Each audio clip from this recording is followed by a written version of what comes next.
Well, it's Thursday night at Tiny Box Vape Shop in Kennedy, folks. And as they say, all good things must come to an end. So this is the last episode of season 1 of the Chino brothers. But what did we learn this season? You heard our origin story. You met a lot of our old co-workers and superstars to boot. Plus, you've met program directors and learned a lot about the industry. But tonight, we've got one of our favorite people on, Mr. Paco Jacobo, our own program director, a program director extraordinaire, they would say. But that's not what you're here to hear about. Clearly, if you're in the shop, you want to know about 27, because it's season 1, episode 27. Leo, what do you know about 27? There are 27 bones inside of my head. That's correct. And when he balls them up, he will knock you out just like the Chino brothers. So, folks, as we're celebrating the end of our first season, remember, we're coming back in 2 weeks with brand new episodes, brand new studios, and brand new guests. But as for tonight, remember, you have one last episode of season 1 of the Chino brothers. Nice. There it is. There it is. Oh my there goodness, it is, man. The end of season 1. This is crazy. We made it That's this phenomenal, far. Oh huh? my gosh. And I'm excited for our guest, first and foremost. So am I. Yeah, absolutely. He's been on the Chino brothers. He's one of the original. Yeah, I think he was our first. Was he our first? He was our third guest, but he was our highest viewed podcast. Oh, okay. Yeah, so our highest most viewed podcast. popular guest so far. Absolutely. Do me a quick favor before we keep moving. Can you close out that other window with the video in it? Yeah, thank you. Because I don't want Paco to skip. Because here's why, dude. I don't want to miss any part of this interview because I want to talk about some fun radio stuff and mess around and stuff like that a little bit. But what I really am interested in is what Paco's doing today, because he teased us last time and said, next time you have me on the podcast, we'll talk about what I'm doing today. Yes. And I really think that Paco's doing the Lord's work today. I kind of want to talk with him about the nonprofit that I'd started when I got out of radio, kind of talk about how nonprofit works, things like that. So it's not going to be all nonprofit, boring conversation, folks. Don't worry. First of all, we'll make it fun no matter what it is. But second of all, we still will have some fun radio stories. We'll still give you some inside scoop with our old boss and our surrogate father of Paco. I'm just, dude, I'll say this, bro. There are a handful of people in the world that when I'm around them, it just melts away. Like no matter how frustrated I am. I had frustrated rich guy problems today. Like my new Fios came in, so I'm like, word, I got that gigabit of Fios, son. So, plug it in, get it fired up, got it going. No extender. Like, where's the extender? Where's the extender? Where's the extender? It's like, dude, it wasn't supposed to be here tomorrow. We're taking a 2-week break, so I don't need the fast upload speeds. So, you know what I mean? Like, I don't really need the Fios. It's just silly things like that I allow myself to get frustrated by. And there's a handful of people that when I'm that frustrated, it just melts away just talking to them. And Paco is one of them.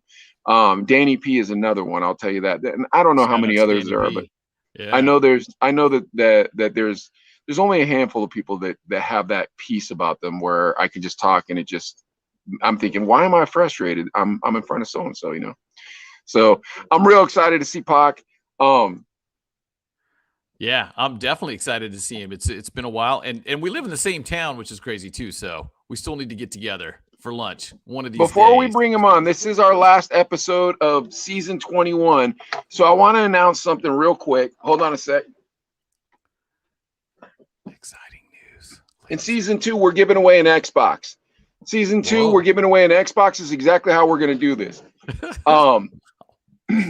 Go to YouTube and subscribe to the Chino brothers. Once we get 1,000 subscribers, we will pick from a randomizer one of our YouTube subscribers, and they get an Xbox. And here's the next thing: Tiny Box employees, you can join the contest as well. The only people who cannot join the contest are Adelaide, myself, and any guests that we've had on here.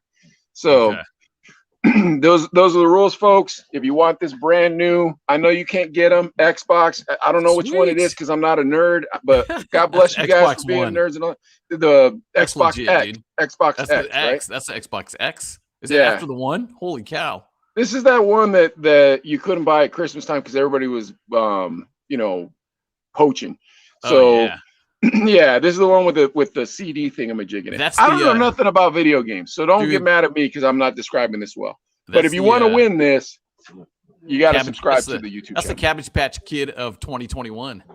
It was. We had to buy them from bootleggers, like, because we gave them away at the shop, and so we had to find scalpers to buy them from. So yeah, it was hard, dude. But I was like, well, you need the business. So all right. Once again, just in case you're just joining us, an Xbox One is on the line for season 2, and we will give it away immediately in season 2, or as soon as we get 1,000 followers. So follow us on Facebook. Clapper Adley, we're almost at 2,600, or no, we are at 2,600 right before I came on and checked our numbers. Yeah, we're 400 away from monetizing. Very nice. So yeah, add us on Clapper too. Add us on YouTube, Twitch, Facebook, everything. Add us on everything. But if you want to win the Xbox, it's got to be you adding us on YouTube. That's right. And we're not giving it away until we get 1,000 followers. You know why? Why is that? At 1,000 followers, you can monetize. Nice. So, and you can go live.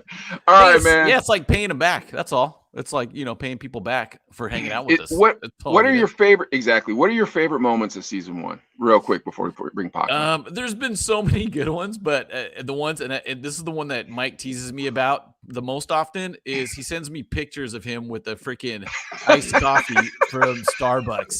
And my rant on Starbucks was, I have nothing against Starbucks personally. It's just the fact that people wait an hour and a half to get a freaking cup of coffee. And you're lying if you say you don't have anything against Starbucks personally. You're lying. You hate Starbucks. You think Starbucks is the devil, dude. It makes you so mad. That's why I always send you the pictures of those giant frappuccinos. I always get them when I go to Target. It's just like, what are you doing? It's just, I don't know. I'm cheap, man. I'll throw it out there, and it drives me crazy. It feels like, 1, it's a waste of time, but 2, it's a waste of money.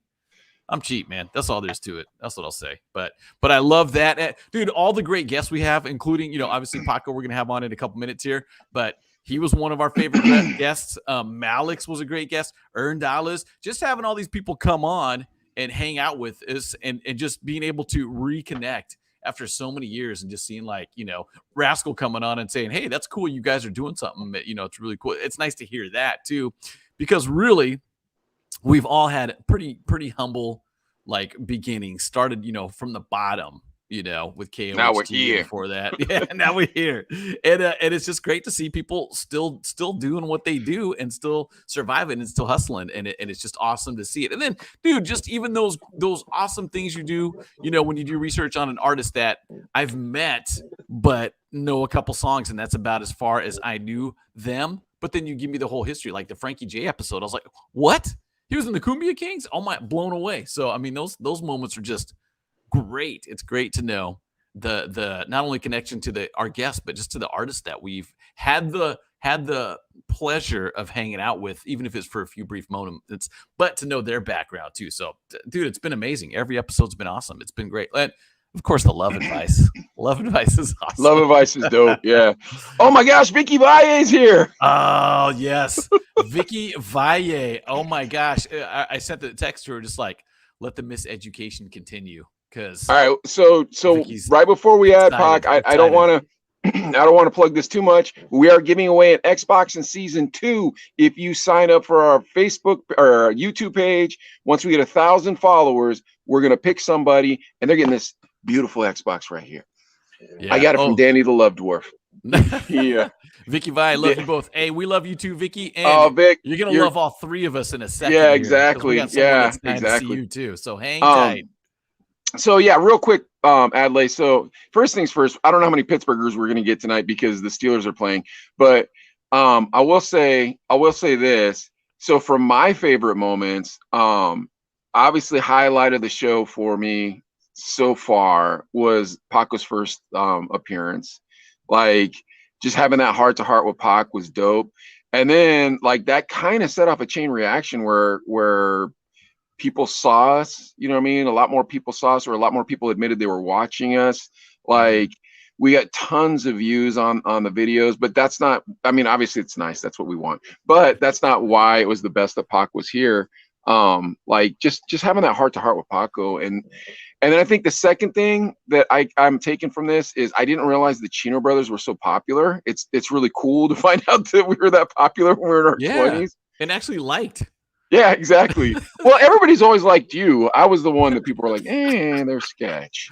And then talking with Rascal. That was really dope. And then Danny, like those are my three highlights. Although it was really cool to see Malix, and it was really cool to talk with Ern, and it was even cool to have Urbanic on.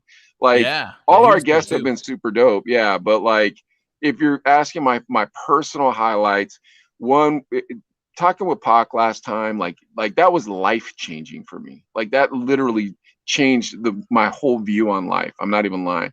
Wow. And then talking with Danny, like that definitely changed my ideas of life. And then talking with Rascal. But the thing is like I'm starting to get a different perspective about radio, like all these things, man. It's like it's so neat to sit outside and look into the radio stories. So yeah, and you were part of a lot of them, but they continued, and there's a lot of great ones out there, no question about that. Yeah. So, oh man, Vicky's gonna get us canceled. All right. So why don't we bring Pac on, man? Because I have some questions I want to talk with him about, and Vicky, save those stories for when we get you on. Yeah, I know. So why don't we bring Pac on, dude? Let's bring Paco on. Yeah, oh my gosh, there he is, ladies and gentlemen, Mr. Paco Jacobo. Still don't have the sound effect thing yet. Got the claps, yeah. Don't worry. Hopefully, new studios will have the new. Vicky Valla's theme song is not Pony. It's the Tupac song. Is How Do You Want It? Yeah. How does it feel? Yeah. Remember that? Coming up like a banana in a trap game, living in the last stand. Yeah. All right. So, Pac, man, I want to get into the nonprofit you're working with now. I want to talk a little nonprofit, but before we get there, let's have a little bit of fun. And I had a question that I didn't ask you last time you were on, and I told Adelaide, I'm like, oh, that would have been a great question, and I didn't. So since we get to have you back on, here's a question: is for all three of us, okay? Yeah. What was the best meal you ever ate with a record rep? Wow. And while you're thinking, folks, we are giving away an Xbox next season. We need 1,000 followers on YouTube. Follow us on YouTube, and you will be in the drawing automatically for this beautiful Xbox X. All right, go ahead, Pac. Please, 1,000 followers so you can stop. Thank you. It's like I'm pushing. Remember when we used to push those commercials when we were doing the nightclub? We were doing Twilight, or was it Twilight? Where was the one where Kevin owned it? Yeah, that's Twilight. Yeah, Twilight. Cucarachas. Yeah, and like me and Adelaide were DJing there, and we kept playing commercials for it every hour. And you're like, "Hey, man, you got to stop playing that many commercials. You got to stop talking about it on the morning house." It's on the log. Wait, what? The worst one is we sold our soul to Joyeria Blancas. Oh yeah. Yeah. Sold our soul. Sold it. So I think it was when I was with Frederico and Monty Showman, and we were in Phoenix, and it was the first time I had a veal. Oh wow! Whoa! I didn't like it. You didn't like it? No, the veal was but it was cool. But I guess it's an acquired taste. That's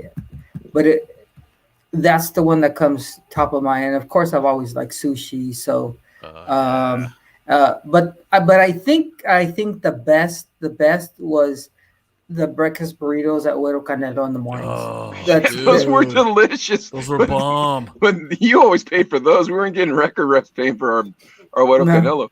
No, but that was the best, I think. All right, so I can't remember, but sushi was always the best. But I remember the veal in Phoenix at one time. Dude, you remember that time? Well, not that time. Remember every time there was that one rep, and he would take us to that sushi place, and we had those like scorecard things to order the sushi, and we'd never know how many we were supposed to order. And by the time we leave, the whole table would be covered in sushi, dude. I can't remember who that rep was though. Was it a girl? It was a guy, and every time he came and saw us, we always ate sushi. We always went to the same place. It was always the same guy. He always knew he was going to drop cheddar, but he did not care, and he loved it too. And you'd always take me. I don't remember if we took anybody else though. I feel like we took Adley because there was this like local rapper who was a waiter there. Yeah, and he was always excited to help us. That was only went like once or twice, but that was Sushi Cho. I remember exactly where it who was. was the Oh, rep? Sushi Cho. That was. Yep. Yeah, on Who was the Campbell, yeah. rep? Right? Yeah. Who was the Yeah. rep that took us, Ad? Do you remember? I can't remember. I felt like you guys took. It wasn't just one rep that took you guys there. There were, was one. there There was was one in one in particular, particular, and he always took us to Sushi Cho. Yeah, that was his spot. As soon as he came, he'd take us directly there, and then we'd get those scorecards. And I never knew how to order because I was like, "Is this 9 pieces, 2 pieces?" None So I of just us kept did. checking. Yeah, and then we just have a sea of sushi in front of us, and we would just gorge ourselves on this expensive sushi. It's so good though. Yeah. But that still wasn't my favorite. That still wasn't my favorite. Adley, what was your favorite lunch you ever had with a record rep? I felt like I remember one time we went to Red Lobster and Paco, correct me if I'm wrong, but I felt like we took all the mixers and everything because they just happened to be around. This might have even been at play here in Bakersfield, but it was like, yeah, Whoever take was something there, with we're us. going. Yeah, we're going. I still And- just and- remember. and- Oh my god. In Tucson, we would go to a Mexican restaurant called El Minuto as well, which Yeah, was really yeah. good. El Minuto was good. Yeah, That was phenomenal. And then that what was the one with the Cobra? What was it? Oh crap! There was a Cobra in his name, and your lawyer used to take us there, Pac. I can't remember what the name of that Oh, place was. yeah. Oh wait, Vicky's watching. Malik's in the prom. Where'd you guys go for that? Oh, dinner? Vicky, you got to go back. You got to go back and watch the Malik's episode. yeah. Yeah, because I talk talk about that with us. on the Malik's episode. That's a good one. We went to Vicky. a Marisco's place when we went with Malik's to prom. All right, so I remember my favorite story of all times. So for those of you that are watching that don't understand how it works, when we were working at the radio station, record reps would come down to play their new songs for us, and they'd take us out to lunch. And me and Pac worked together really closely, so Paco would always take me with him. Me and Pac ate lunch together every day. And but anyways, so they take us out to lunch, and I remember this is the first time you took me out to lunch with a record rep, and that was the best time I've ever had. Like, so we went to this steakhouse, right, Adelaide? And we're sitting there. I can't remember who the rep was though, and I feel like he was from Def Jam, but I could be wrong. But it wasn't Marty. It was, or Lottie. It was Marty, right? Marty was the homeboy's name. Wasn't it? Monty Shulman. I think I know who you're talking about, but okay.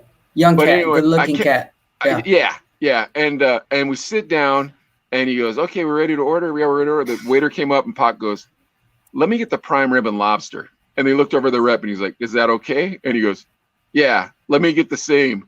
And then I'm looking at both of them, right? And I was like, I've never had prime rib or lobster before, but seems like a good enough day to start. So I ordered it too, dude. Oh my gosh. I can't remember his name, and God bless him. It's the guy from Priority. I can't remember his name. Do you remember that, Pac? I remember that. Oh my god. Yeah, Pac looked at him like a G. He was like, "Is that all right with you?" And the guy tried to step it up by like being like, "Yeah, I'm gonna get one too." But I was there, and so I'm like, "Well, since we're all getting fried rib and lobster, I guess I'll add another $70 to this check or however much it was." Yeah. Oh yeah, at least that. Yeah, that's crazy, man. Oh, but Good times. But yeah. So and even out here too, they'd take us to places. And the one place we always went to here was in Bakersfield, La Cabana. Right down the street. It's right down the street. Because that's the but we just go closest there. one. Yeah. Yeah, we're just like, we'll just go there. Yeah, but it was always nice getting fed. No, Yeah. Paco would be like, "We're going out of the way. I know this spot." Dude, we would go to these spots. I'd be like, "Where are we?" But and they always knew Paco there. We walk in, like it's like cheers, Paco. And then they start getting to know me because we went so up to these places. Yeah, like we would go. I'm telling you, bro. Like you wouldn't even know this spot was there, or it was a restaurant for that matter. It'd be in the South Side or South Tucson, you know. But Yes. oh, Pat's Chili Dogs That's was dope. Chili Dogs. Yes. Oh, yeah. Oh, that's But we'd the walk best, in and it'd be like dope food, bro, like delicious food. I'm like, man, where are we? dude. Oh, Or we go to like a steakhouse. Man, it was fun. We ate good, dude. I was 260 pounds by the time I quit that radio station, or I got fired from that radio station. It's good to be known. Everywhere we went, dude. yeah, it was so fun too. And remember going to the Rock for the first time, Mike? Oh yeah, Like, not absolutely. DJing there yet, but just hanging Yeah, out. I know what you're talking about. I don't know if we talked about this last time or not, but We didn't. Paco. It was our first. We just got hired on, I don't even know if Mike worked there I yet. hadn't gotten hired on yet. So You I got just got hired on. hired. Yeah, and I was there. And you're like, yeah, we're at the club tonight. We're at the Rock. Come on through. And I'm all like, all right. So me and Mike rolled through. And it was you, Schoolio, Chico was DJing, and Vicky, you might have been there too. No, Fred was there. It was Pac and Fred. Yeah, okay, Pac and Fred, and Chico was DJing, and Pac was sitting. You remember they had those two like wooden log type things in front of the Rock, and you weren't supposed to sit on them or anything. They're like planters. Yeah. Pac was sitting on that, and he was wearing a Hot 98.3 hat. I remember this like it was yesterday. This is crazy because I haven't thought of this story in 1,000 years. Pac was sitting there. And dude, like you were so excited, like you were starstruck and just like blown away. Super excited. Yeah, because you'd listen to Paco so long on the air, and like, Dancing with the Marine. Dancing with the Marine. That's too funny. I'll be quiet. Yeah. But anyways, yeah, so Pac was sitting there, and then he stood up and he goes, "Hey, so you working for MTV or something like that?" And I said, yeah. And he goes, "Why don't you do an MTV sketch for us?" And I was like, "Well, I think I got to call him and see if it's okay." And he's like, "Why do they need to know?" I was like, "I'm not trying to lose my gig with MTV." Yeah, but I remember that we're all in the VIP little section there. That was the night, dude. That Schoolio let us in the VIP. Yeah, and we're hanging out too. And yeah, they were buying it. Well, Schoolio was buying the drinks and stuff. He's like, "Yeah, come on up here. What do you guys want and stuff too?" And I remember Mike and I were talking about it after, just like, and Mike was like, it was like everything was glowing. I don't know if I said that or you said that, but I remember we were talking about that. It was like everything was glowing and pristine, and it was like, you struggle all this time trying to get into radio, and there's people now that are still doing that. I got part-timers that work for me. They're like, "That's all I want to do. That's my passion. I'm not doing anything but that." And and you're just thinking like, "Oh, okay, yeah." I mean, there's sadly there's less opportunity in radio as time goes on, but there's still some opportunities. But I mean, that's the passion that Mike and I had going into it. And then you're just like, "Oh, we do everything." You struggle. You bug Paco all the time. How many messages did I leave you, Paco? Just trying to get an interview. It was millions. I called him every other day, like, "Hey, you haven't called me back, but I'm just letting you know. Still down to work. Let me know when there's an opening." And when you get the turning point when you're like, "Oh my gosh, we've made it big time. We're hanging out with the most famous people in the hip hop world in Tucson right now." And it was like, "Whoa, this is amazing." And then at the club too, you were super excited, Adley. I remember I loved it. Like just being around Paco, like just being like within a 15-foot of Paco, you were so excited. Yeah. So proud of you all for hanging on. Radio is brutal. Yeah, I'm not in radio, Dick. Yeah. I own 2 vape shops. I do it's not that easy, but it's a lot easier than radio in my mind, at least. Yeah, it's just and that was definitely a turning point too. Because remember, Mike, we DJ all these spots, Vicky, but we DJ spots. We try to get in. We do stupid flyers to our club. We just get laughed at, and it was horrible. And then dude, the thing that I've learned this season is like how much of a chess game radio is, and like how smart you have to be to put the pieces in place, and then how you just have to ride with those pieces and be like, "That's it." You know what I mean? Like it's such a weird, dude. Like I'm telling you, this has been a really surreal experience for me. I think for you as well. But like just a real deep look into radio and things like that. So, yeah, Pac, obviously you don't remember the story. It was just another night for you, but for us, it was like, woo! Yeah. It was like all I remember is the Rock was the scariest nightclub that we were at. Yeah, and then you guys gave us the gig. You guys, "Hey, let's let the Chino brothers take over." Yeah, let them. Whatever happens. Whatever. Paco's like, "Yeah, you guys take it over," and we're like, "Ooh, okay." Well, I mean, we're excited too, but yeah, it was. Pac, I don't know if you remember this or not. Do you remember before when we were at Cucarachas before it turned into Twilight? Do you remember every night we'd be there? You'd send me to the gas station up the way, and we'd buy 2 things of double bubble, two of the rolls of double bubble gum, and you'd eat the whole thing before the thing started. And you'd be like, go get me a thing of double bubble and a pack of cigarettes. I'm like, all right. And so I run up, I go get you cigarettes and double bubble. I bring it back and I buy myself a double bubble. And then you'd smoke a cigarette and be like, I don't even like smoking. I'm like, why are you smoking? And then you're like, I don't know. And then you'd give me the rest of the pack. I was like, yeah, I just scored a free pack of cigarettes. I remember that too. I'd smoke one. Yeah, you'd smoke one or two. Like you wouldn't smoke very much at all. I think that you just thought it looked cool because everybody else was doing it. You're like, oh, I'd like to try it. And you're like, this sucks. Here, Sketch, you can have the rest. I'll be like, yes. Yeah. Yeah, that was great. Pac, that was like oh, go ahead. I was gonna say the other club was called the Outback at the time. And it was the Saturday Night Pachanga. That turned into the Metro, right? And it turned into Metro. Okay, yeah, go ahead. Yeah, when it was the Saturday Night Pachanga, man, I remember Mike and I would just be hanging out. We worked at that restaurant, and you'd be listening to commercials. Hey, we're over here at the Saturday Night Pachanga. And it was just like, oh, man, that was like one of those inspiring things that you hear. It was Paco and Chico doing the call-ins and stuff. And you're like, man, and it was huge. The club was huge. Did we ever go there just before KOHT, or did we ever like show up? I never did. Like I wasn't into hip hop really. Like I was into alternative rock and punk rock and all that stuff. But like hip hop was my roots. You know, when I was a kid, I listened to hip hop. Like so. And then the hip hop station was kind of Cole.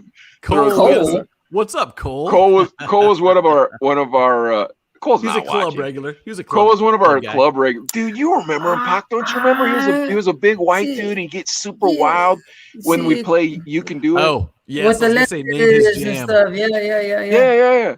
We put on You Can Do It. Put your back into it, and he'd be like, "That's my jam!" And he'd run out there, and start dancing. Then he'd come give us a sweaty hug. There is a classic story about the Outback with me and Fred when Power 97.5 was on, that we had to go back to the studio because during commercial breaks, the commercial breaks weren't playing. Oh, no. And one of our interns with our GM, well. Oh, wow. Well, anyways, that happened. Holy cow. Oh, geez. And wait, but it was carts back then, right? Yeah, it was carts back then. Okay, so the intern wasn't playing the carts and was busy doing other stuff? Yes. And me and Fred walked in. We were like, "What the F?" Oh boy.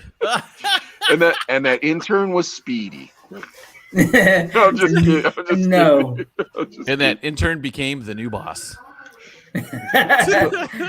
No, Vicky always that. was an intern part-time. Yeah.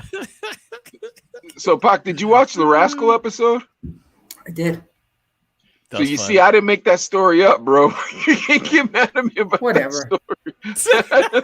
I had nothing to do with it. I was just recanting the story. Stupid rascal. I ain't throwing him under the bus, though. I ain't throwing Rascal under the bus. I love Rascal. No.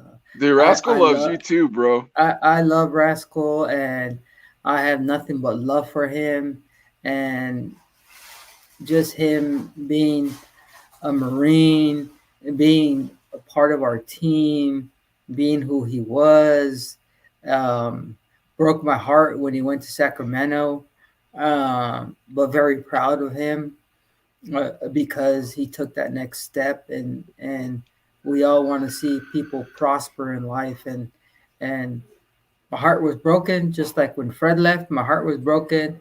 When Rascal left, my heart was broken. When Chico was gone and I wasn't told he was going to be gone, my heart was broken. You guys don't know that story. But, we're all here. We're all here now, and we're all here for the better now. What about Vicky? What about Vicky? I love Vicky. Vicky put up with so much of our crap, and she was a trooper. She was Vicky Valle. I mean, to me, she was the star of the morning house party. It was so funny when she would read the Biggie the Biggie songs and read them word by word, and and she would put up with so much of our crap, and like, Vicky, would you do her? Would you do her? She'd be like, yeah. Yeah. Dude, Vicky would read anything you'd put in front of her too. That was the best part. Hey Yes. Vic, I don't know if you remember this, but you used to when I'd write out what we'd say and we'd go in the studio, you'd always say, "Sketch has the handwriting of a serial killer. This looks like a serial killer's handwriting. No one else sees a serial killer." So, but Letters from cracking the up. Mamon, quiet, Vicky. Vicky, the best moments. like, with Vicky. yeah, I Oh mean, my dude, gosh. Vic, hold on. Do you remember that commercial you recorded for Adley where you sounded like a porno actress and he said he was going to disguise your voice? You were so mad at him. I told that story last I don't time believe Paco it. was on here. You don't remember this? How do you guys not remember this story? But anyways, Remember, Vicky would be so mad and say, "Hey, when's your mom's coming by?" but Pac, here's the thing: is that Sienta los huevos, yeah. Well, we got to get Vicky on because another question was the poop lottery. I'm telling you, they remember Vicky. They'd all ask me, here's the thing: we got to play poop lottery. so in the past 2.5 months, me and Adley have been doing this Chino Brothers thing, and like the one thing I've learned is just how brilliant people were that I didn't recognize as brilliant when I was young. You know, when I was 27, 29, whatever it was, I was 26 when I got hired at Hire, just about to turn 27. No, I turned 27 because I remember Alan. What was our traffic guy? What's his name? Alan Keith. Okay. Yeah, Alan K was like, that's pretty old to get into radio. 27. It's pretty old. That's what he told me. And I was like, oh man, this sucks. But neither here nor there.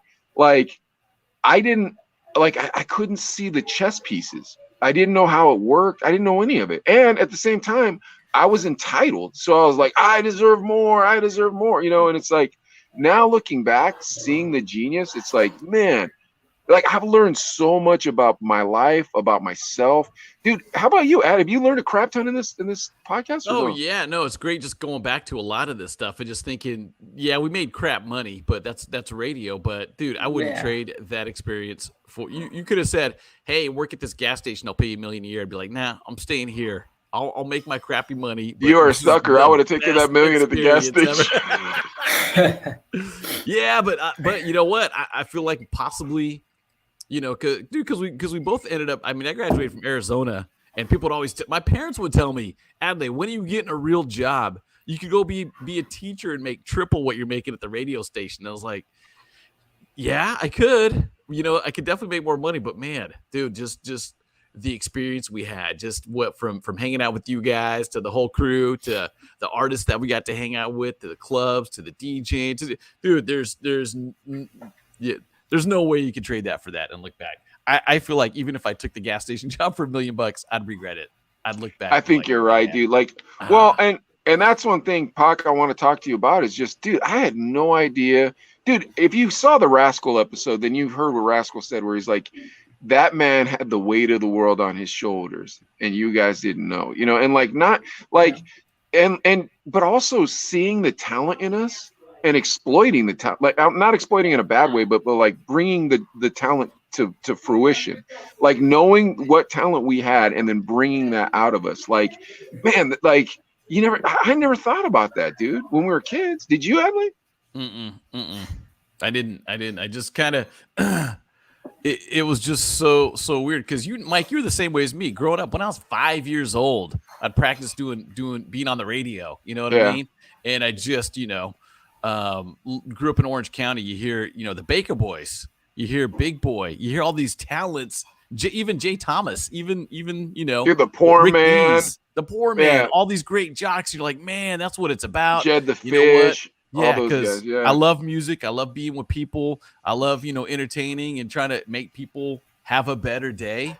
And that was really the opportunity that came about. And then, dude, just Paco, the morning house party was that local talent That was, dude, Paco. I mean, let's be honest. You guys could have been in LA. You know what I mean? You guys were that good. I thought, and it was just from all the different characters, from all the different bits that Chico put together, and you voiced, and Frankie Market, and all Vicky Vai's great bits and stuff. Yeah, she'd read anything you'd put in front of her. That is very true. But man, you can't trade that for anything. Can't. You couldn't. No, the experience that we had, and What up, Gav?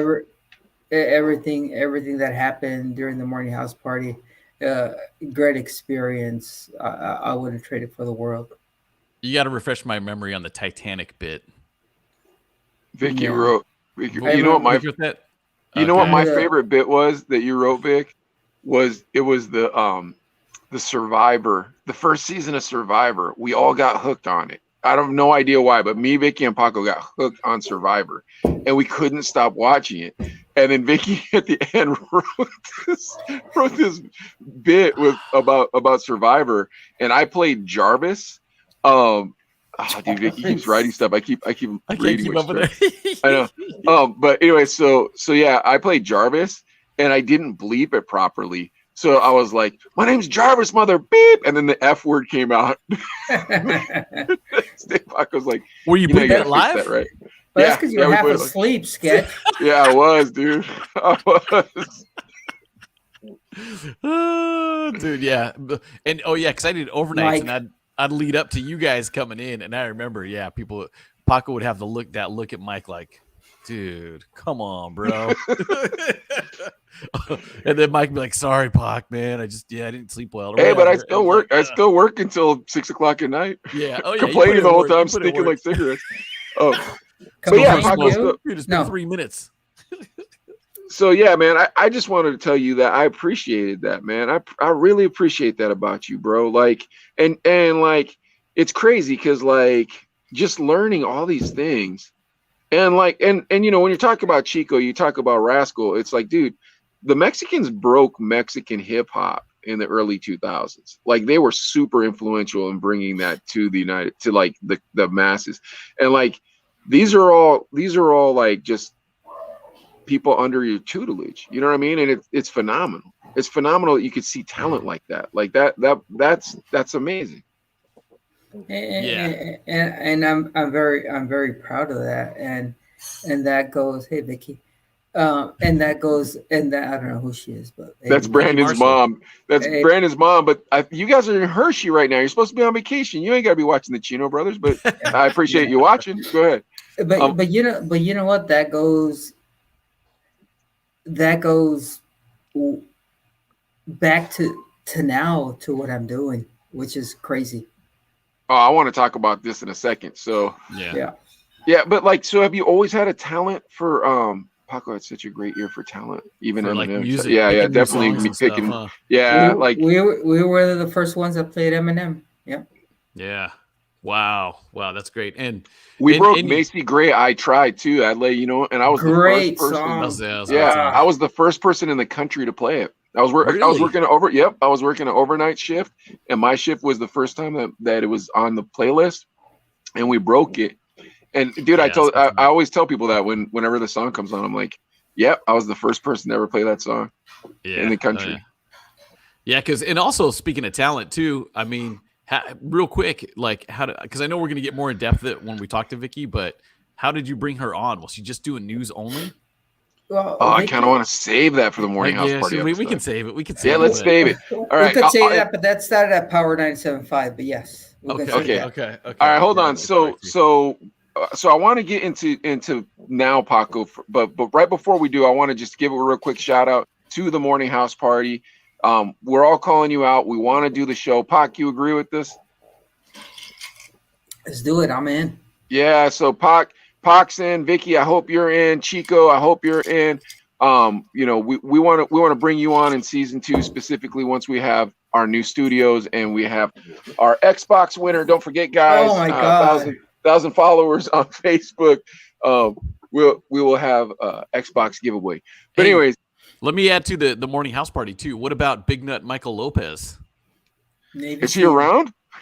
He's Yeah, big Michael Lopez. I follow him on Facebook and on Instagram, and he's still doing the IBTs and he's doing the nightclubs and he's doing food reviews and all that stuff. I love that Invite guy. him on, dude. Good dude, Invite him on, Adley. Yeah. I will. Yeah, I'll look for him. Big Nut Michael Lopez. We want to get you on too. And of course, Tootie. We got to get Tootie on. Tootie wasn't on the morning house party, bro. You're stretching the morning house party pretty far. He was the whipping boy. You guys had him on, right? Wasn't Paco and Chico still? And he was the whipping boy. He was an intern maybe at the time, huh? He would visit us.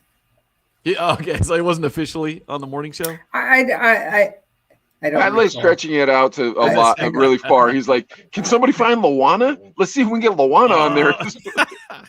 Marco named that tune. Yeah, Beef. It started with Tio. It started with Tio, though. It was originally a Tio. How funny was Tio, dude? Tio's big time now, man. He's on La Caliente in Tucson, but he's been. I have stupid dogs in the house.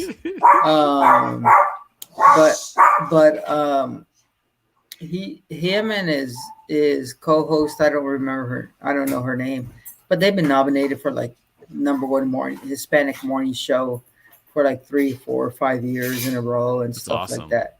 Yeah, he's doing good. Yeah, you know, another guy for talent right there. I got a quick one. So one time I was producing a morning house party commercial, right? And I was like, man, I'm running out of funny things to say. So I was like, all right, I got it. So I had Pac come on. He goes, I'm Paco. I hold the show together. My job is to make sure that I'm as funny for you every morning as I can. And then Vicky came on. She goes, I'm Vicky. I make sure you get your morning news and that you're entertained by all our game shows. And then I came on and I was like, I'm Sketch. I'm the producer. I'm kind of the glue that holds the show together. And I try to make sure I write the best bits. And then Tio came on. He goes, I'm Tio and I'm a pervert. But here's the problem. Yes, he was. Tio didn't know what that word meant. He didn't know what that word meant, right? So he said it, right? Because like people, I don't know what it was. Whenever I write that chicken scratch, people would read what I say. And I would write some crazy stuff and people would say it. But anyways, so then we went to Old Tucson Studios. And we were so I was the talent at Old Tucson Studios for KOHT, and Tio was the talent for Pantera, I want to say, and we were both there. And Tio was there with his kids, and he was so angry at me. And I was like, "Why are you mad at me?" And he goes, "Because you made me call myself a pervert. You call me a pervert." Because he didn't know what the word meant when he said it. But I want to say he was, but he definitely was, dude. But bro, his kids heard it. That's the thing. You know what I mean? His kids listen to Hot 98.3. So like, and they knew what it was. So like, Dad, this is what you said. He was like, oh man, he was so steamed at me. But you're right, he was a pervert. But you know, he didn't act like that in front of his family. No, he was the most perverted cat. But like, yeah, he didn't act. I almost didn't want to say that story because I don't want to call that man out. So because maybe his family will watch the Chino Brothers, and I bet you he's turned his life completely around. Maybe he was a pervert, maybe he wasn't a pervert. I don't know. We're trying to get guests, Pac. Remember? No, he's definitely not a pervert. He's a saint. Yeah. Oh yeah. That was Mike being mean, is what that was. Yes, Vicky. Did you guys just get calls from moms and get yelled at? Yes. Oh yeah. Oh yeah. Dude, that was the thing. So me and Adley would always go to those middle schools. Pac, remember you'd book us at those middle schools, schools. Yeah, I know, but we'd go to the middle schools. We'd stand on the van. We'd throw out candy and stuff, and then the middle school kids would be like, "Sketch, man," and they talk about morning show bits. I'm like, "Your parents let you listen to this show? Like, man, you're like 11, dude. You shouldn't be listening to this show." No, we were pretty bad. That's funny. That's great. But yeah. My name is Tio, and I'm a pervert. Here's the Hot 98.3 T-shirt that never got made that should have. Was the one that said "Te lo lavas." Yeah, te lo lavas, way. Just in case. Is that what that means? Wash it just in case. Wash it. Just wash your chinga. Just in case. Yeah, exactly. A little asterisk. Yeah, wash your undercarriage just in case. Yeah, just in something case. might happen. Yes. Just in case. You never know. I still They tell don't people love that. I still tell people that They to don't love us. this day. Yeah, I still tell people that. Like, it's almost my way of saying goodbye sometimes. All right, Yeah. te lo lavas, bro. Yeah. You're like, what? Yeah. They don't allow us. You never know. Exactly. But And that anyways, was yeah. that was a Tucson thing too, right? Because I've tried it in Bakersfield. People look at me like weird, like, huh? I think it was No, a Paco thing. No, they know what you're saying, bro. If you say it, they know exactly what you're saying. I say it all the time. But they don't laugh. They look at me crooked eye, so I know that they know what I'm saying. And they do a smell check. What the? Exactly. Just in If you case. say it that late, I guarantee you they'll know. I'm gonna say that tomorrow at work. We'll see. Say it to Te lo Danny. lavas. Pac, did you ever meet Danny before? I have never, but Oh, but dude, I listen to him all. I listen to him all the time. You would love to talk Good to dude. Danny, bro. Really good dude. You would Yeah. love, dude. He's got radio stories from Millennium, bro. Like, dude, when we interviewed him, we had to cut him off his first year because his first year was so jam packed with stuff. This dude has lived like 9 Richie Valens lives, bro. Like, this dude, he's insane. We should have both of them on at the same time. Oh, that'd Your be two fun. program That'd be fun. directors. Well, you have to remember he's California PD, Arizona PD, two different worlds. Yeah. We still had fun though. We still had fun. Oh no. Yeah. Oh yeah. We know the same. We know the same people. He just knew them before I did. Well, I think the next thing was we didn't have the magnifying glass on us, so we could probably get away with a lot more. Yeah. You know what I'm saying? Like, I bet you there's stories that we have that will never be told that are nowhere near the stories he has that he wouldn't tell. So, dude, we did an episode, Vicky. We did an episode on Danny. Go on our YouTube channel, subscribe. You might win an Xbox, and look for the Danny episode. But, damn it, Sketch. I'm sorry, man. So do you? I think this might have been before you guys, but Danny the Low Dwarf. At any different holidays, he would dress up as the Easter Bunny, Elf, freaking whatever. Leprechaun. One time we said, "Hey, we need you to dress up as the Easter Bunny," and he did. But his huevos were showing.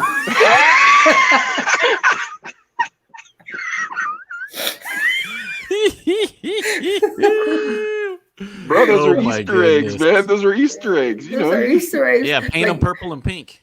Like, Danny, you got to put those things away. You're around kids, bro. Come on. Dude, we did a whole episode on Danny, and Adelaide didn't want to go deep in the paint, and I was like, I'm going deep in the paint. I don't care. I'm like, this dude was a con artist, all this stuff.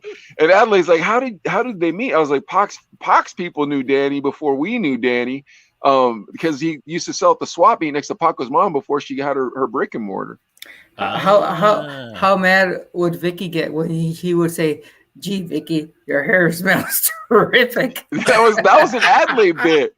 That was an Adelaide bit. Yeah. Was it? Oh, geez. Yeah, dude. That was your bit. Yeah. Vicky, do you remember that? I did. I remember all of it, bro. My memory of those years. You know what's weird? I never think about those years. And then for the past 2.5 months since we've been doing this, my mind's been sparked. Me and Ad been talking more. Dude, Adelaide's heard some crazy stories in the green room and in our meetings about my life. Like, and I've heard some crazy stories about Adelaide's life. Like, dude, this has been an insane 2.5 months, Ad. Yeah, hasn't it? It's been a fun, crazy. Yeah, dude, I look forward to this every Tuesday and Thursday, even today, man. Working all day and racing to get here. I was like, I can't be late to the Chino brothers. I got to be on. Yeah, because it's the best. It's the best. Pac, your episode legitimized this, dude. It really did. Like, and I remember telling you in the green room, I was like, look, bro, I got to be honest with you. Because at that time we hadn't talked. And so I was still kind of, I don't want to say I was still kind of mad at you. And then when we forgave each other, I was just like, this is the best day of my life. I felt like I was being baptized, bro. That's what I told everybody who came to the shop. And I showed them the clip. I was like, you got to see this. They're like, can I please just buy my juice? I'm like, no. Hold on. You got to see this. Anyways, that's when I realized showing people your podcast is like showing people pictures of your vacation. No one wants to see them. Yeah. Oh, then people wanted to see them, want to see them. But that's irrelevant. My point is, like I told you in the green room after, I was like, look, bro, I'll be honest. I didn't realize we were gonna have such a good podcast. I just wanted you to come on so we can get more people on. And you were like, I hope you do, because that's who you are, bro. Like, you want the Thank you. best for us. That's I who do. you are. No, I'm for real. Like, That's good. and we've been talking off air. We don't want to slander people on air, but we've been talking off air about certain individuals who aren't like that, who would rather hold people down. And it's very frustrating to us, because we're like, why can't you be more? You, Rascal, Danny P, that's how you guys are, for real. Ernie, everybody we've had, Love you, on, dollars. everybody we've had on the Chino brothers, that's how you guys are, all of you. And you treated us that way, and we really appreciate that. We want you guys to know that. But Pac, you specifically, I want you from me to know that. Thank you, brother. I appreciate that, and I only wish both of you the best and all the love for you guys, and wish you the most of success that you guys can possibly have. And Yeah. hopefully, I was influence in your life. Absolutely, you're an influence in our life. And you know what? That success, what brings that success is more YouTube subscribers, folks. So listen, Oh my God. we need 1,000 subscribers. We're giving away this Xbox, beautiful Xbox, guys. All the kids like this type of stuff. I'm a little old for it, but you can play all the Fortnites and violent video games, all that type of stuff. Yeah, it's all right here. 1,000 subscribers on YouTube. We're giving it away. All right, sorry about that. Back in the day, I would win that, And then give it right back to Danny so he can raffle it off again. He was a jam artist. Hey, but to add to Paco's thing too about helping people come up and everything too, Paco would put you in check if you did some stupid stuff too. Though I remember that. Oh yeah, absolutely. There was a couple times you're like almost you do something stupid, he call you out like what was that one where I just got off the phone with the guy across the street. You guys were at an event that you weren't supposed to be at, and you're like, it was one, you felt like your dad just disciplined you, and then two, you felt like seriously bad about it. You're like, man, I let the homie down. Oh man, I really messed up, and I want to do better. Then we probably did some dumb stuff next week, but Paco had the ability to be like, hey, dude, that was stupid. I really should suspend you. You know what I mean? But just don't do it again. But there was a few times for that. The biggest thing and the biggest thing that I do now too, and the work that I do is, guess what? You know what? My fault. Maybe I didn't explain it to you right the first time. Let me explain it to you a different way so you can understand what I'm talking about. So we gotta buy a radio station to make this man our program director again. So let's go round 2. If we need to go round 3, maybe I didn't explain it to you right the first time or the second time. Let's try the third time. And maybe I didn't explain it to you right correctly the first time or the second time. Let me dumb it down for you, Chino Brothers way. And you got to go step by step with them, because I'm not saying you guys, I'm saying where I am now is they don't have that discipline in their lifestyle or in their past on what to do when it comes to a certain situation. So this is what you have to do in order to overcome this. If you don't overcome this, you will never overcome this. So let me dumb it down for you and show you the right way to do this. Because in the real world, guess what? You're going to get fired. Yeah. All right, Pac. So let's get into it. So I got fired from Hot 98.3. After that, within several months, I found the Lord. This missionary had come to he moved across from the hall from me, and I still lived in that crappy apartment above the nightclub. And so I started going to church with this guy, and he moved a couple homeless people into his house. And so I started discipling one of these homeless guys, ended up moving to Pittsburgh from a mission trip, and I started a homeless ministry. Then after that, I opened a shelter. But it was definitely an act of love that I only could have had from the Lord. And so I'm really interested. And Pac, we haven't talked about this at all whatsoever. And I honestly didn't want to talk about it in the green room because I really want it to be fresh. So tell us about the organization you're working with. Tell us why you made this decision, and then where's God in your decision. I don't want this to be like a religious podcast or anything, but there's no way you can do it without the Lord. It just I know how it works, bro. I've seen it too many times. So so so let me start by my dad passed away 3 4 years ago. Hardest days of my life. I cried for weeks. I still cry to this day because of my dad, and because of my dad passing away, I lost I lost my faith. But but there during this time, um, I there was this light at the end of the tunnel, which it's still hard for me to find. But they're dark days. They're good days.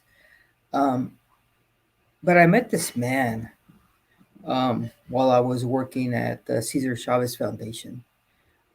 His name is David Villarino. So David Villarino is the the the son-in-law to Cesar Chavez. So Cesar Chavez had the vision of Field, which is called the Farm Workers Institute of Education and Leadership Development. And Caesar's vision in 1978, he he he made Field to empower the underserved. So, well, Field was at the beginning, because it was part of the whole United Farm Workers movement, is to teach the people that don't know English, to teach them English as a second language.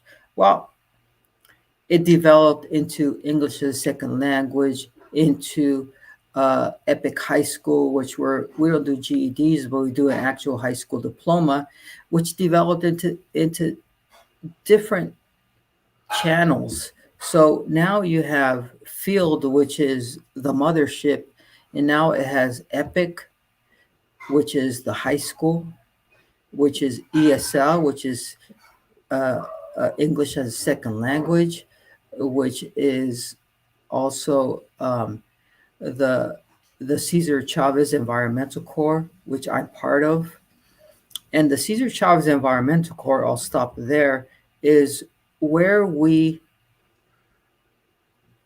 developed underserved young adults, 18 to 25, different pathways on how to develop them to get them into the real world. So we teach them recycling, CRV. We teach them how to recycle tires. We teach them how to recycle e-waste.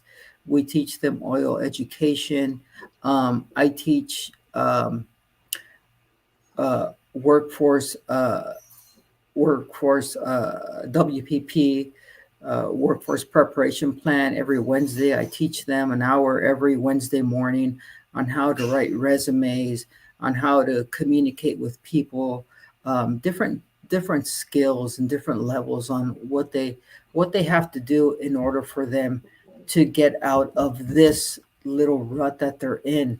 So our my job and our job at my level is to teach these 18 to 25 underserved young adults, to teach them different skill levels in order to go out to the real world. So when somebody that's in the core with us and tells me, hey, I got a job at Amazon, I'm going to go work at Amazon, that's a celebration for us, because Yeah. that's what we want. We don't want them to stay there unless they feel that's their plan and they want to become a crew lead and a supervisor. Then they become an employee of field, and they want to follow the same pathway as I did, as I have, or other people at my level or above my level are doing.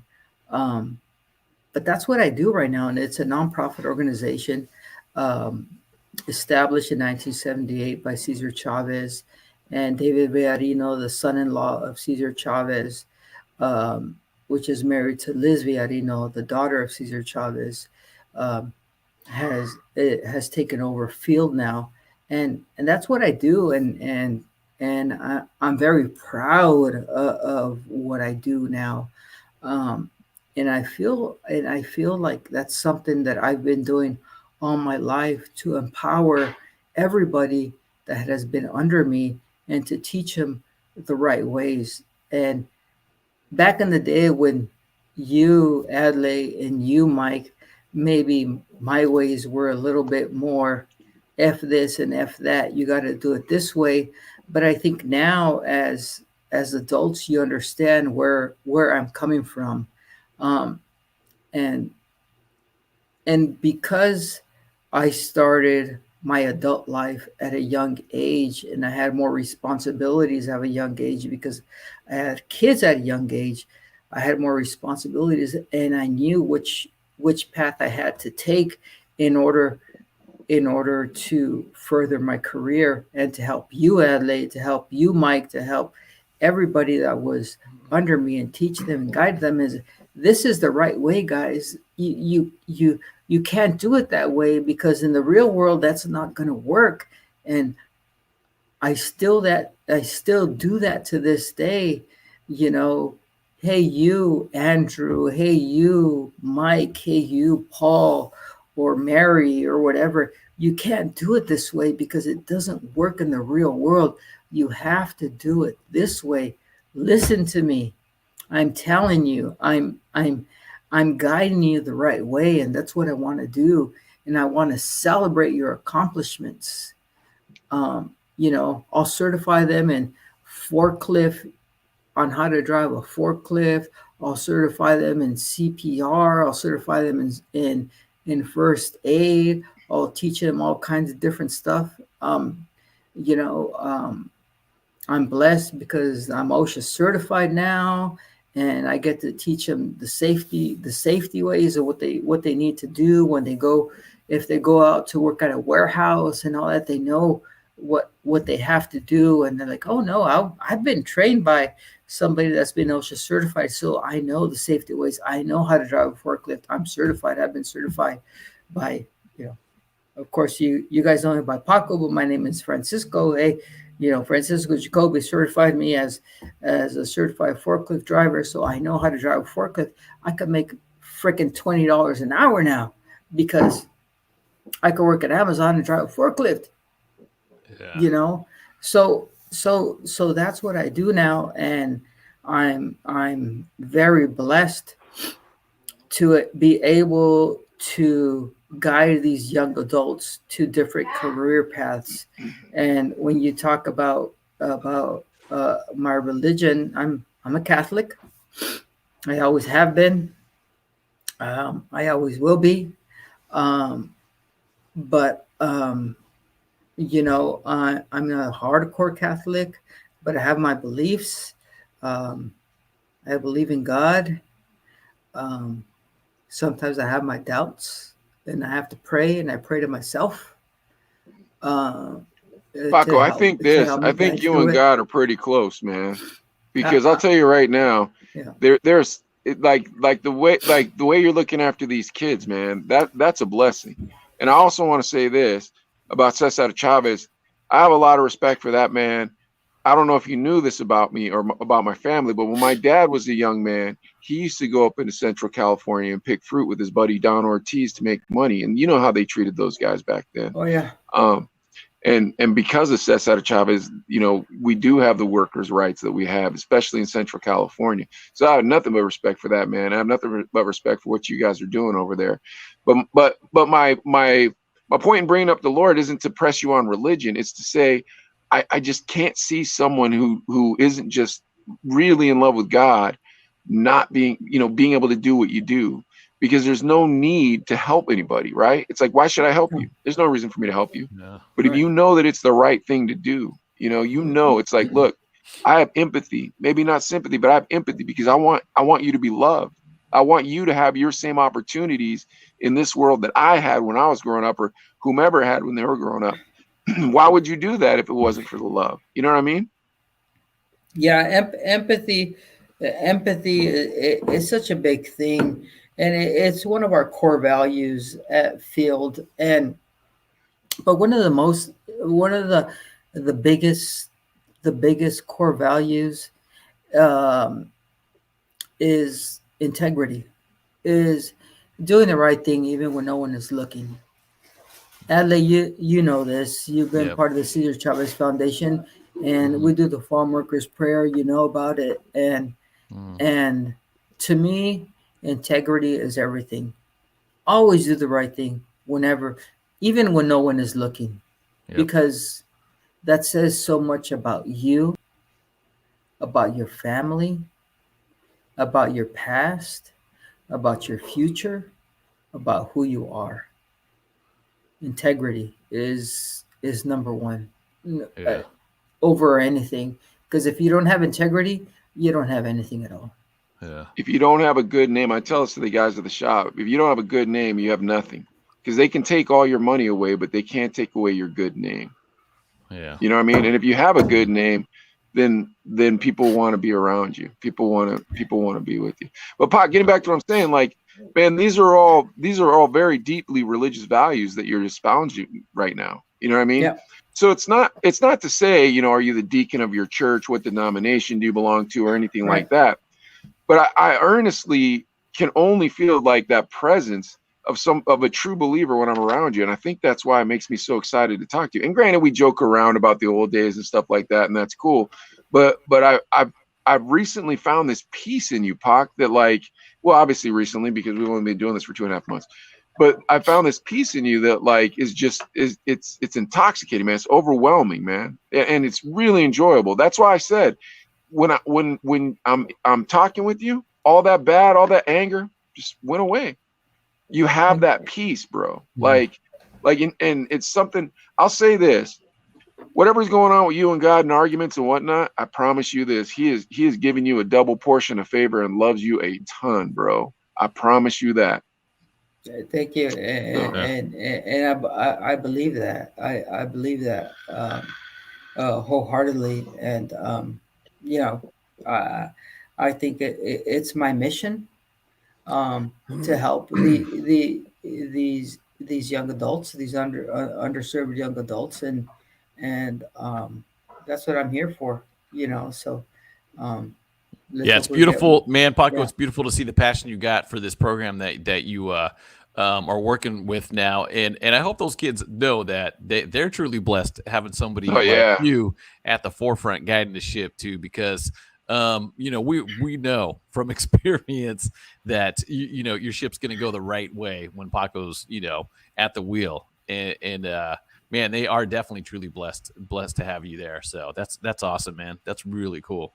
Well, thank you. Well, enough about that. But I'm happy to be where I am, and I'm happy to guide these young adults. Uh, well, but hold how? on, Pac, Yeah. because here's the thing: you can Yeah. attest to this. Every episode for the past several episodes, I've been saying something. People don't believe me, but you're here to tell them I'm telling the truth. Now, back in the 90s, Adley was the padrote. He was the ladies' pimp. Am I lying, Paco?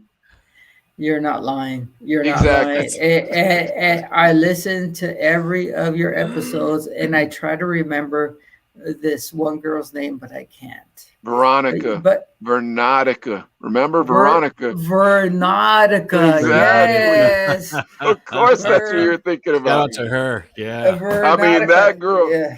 That girl looked like a Christmas apple and 7 Sundays in a week, my friend. That was a nice looking lady.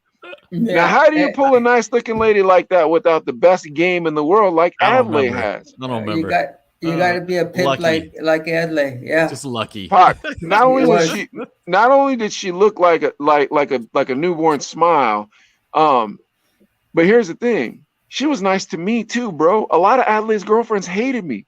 Not Veronica. She used to give me free drinks at the club, bro. And she would pour What? heavy for me. Yep, me and Adelaide. That's how she hooked Adelaide. Like, that's how we knew she had a thing for Adelaide. Because she'd always be like, Sketch, I made you something. And she'd give us these she made these fruity alcoholic drinks that would knock you on your you-know-what. But one of them was for Ad. And that one was a little stronger. And he'd give her over. We'd drink them. I was like, man, Veronica, you're a good girl, man. I don't understand why you ain't got a man, da-da-da-da. And she was like, well, someone just hasn't asked me out, blah, blah, blah. And then Adelaide put it down, bro. But the problem was, I remember her. She was sweet. Super sweet. She was real nice, but she had like 5 baby daddies. That was the only problem. That was like the actual problem. Was it? Yeah, she had like 5 baby daddies. She was gorgeous, man. But I mean, she was super nice and she was very attractive and very polite, but she had 5 baby daddies, homeboy, and you couldn't have it. However, that being said, Pac, these people, they write to us. They send us these videos because they love us. What? And what they really should do is subscribe to us on YouTube. Now, as a married man, I can't exactly. As a married man, I can't give out love advice. I don't want to bother my wife, but you're allowed to help Adlai. So what we're going to do, we only got one submission this week, unfortunately, but we're going to play it for you. We've had some crazies though. We had some dude dressed up like he was in the Congo. We had some guys, this Mexican dude from Mexico. He dressed up in a karate suit, Paco, and like he was like, "Hello, my Chino brothers. I want Chinese women to eat sushi off my naked body. Teach me how to get Chinese women." Adlai put it down. Taught him, sushi. We had a guy last week. He said, or last episode, he said that he likes to poop on a first date and ask the girl what he had for lunch. We've had some real weirdos. So I don't know if this one's a weirdo. If it is, I'm sorry. But Pac, if you would like to help Adlai give the love advice, I cannot. I'm just an observer. Adlai, do you have that potted up for us? Yeah, you guys ready to go? Do you want old Paco or new Paco? You do whatever you want, Pac. I'm the referee. That's all I am, the referee. Oh, all right. Hey, you're gonna see Mike for a split second because I got to switch the thing. But hold on. Okay. You guys ready? Ignore Mike right there because that's from the intro. But here we go. Look at that handsome He's not guy. the weirdo. He's not the weirdo. Who is that guy? Dear China brothers, I need love advice. My boyfriend is cheapskate and he never wants to buy me Starbucks, Gucci purchase, or Panda Express. Can you help me to get his wallet open? Bought it. And thank you. About it, young lady. About it. Okay. That's right. So did you understand her, Adlai? What's her name? All I heard was Starbucks. All right, so she said, my boyfriend's a cheapskate. Yeah. He won't buy me Starbucks, Gucci purses, or Panda Express. Help me, Chino brothers. Can you tell me how to get his wallet open? That's what she said. About it. But so let me tell you about the coffee, Adlai. You buy one Starbucks coffee, okay? Uh-huh. Then after that, you fill it up with McDonald's coffee because it's very good and very cheap. And she'll never know. And she'll never know the difference. This is for her. This is for the girl we just okay. Yeah, but if this is maybe for a future, for a future girl, yeah, because you don't like Starbucks because it's too expensive. You go to McDonald's, and it tastes just as good, even better.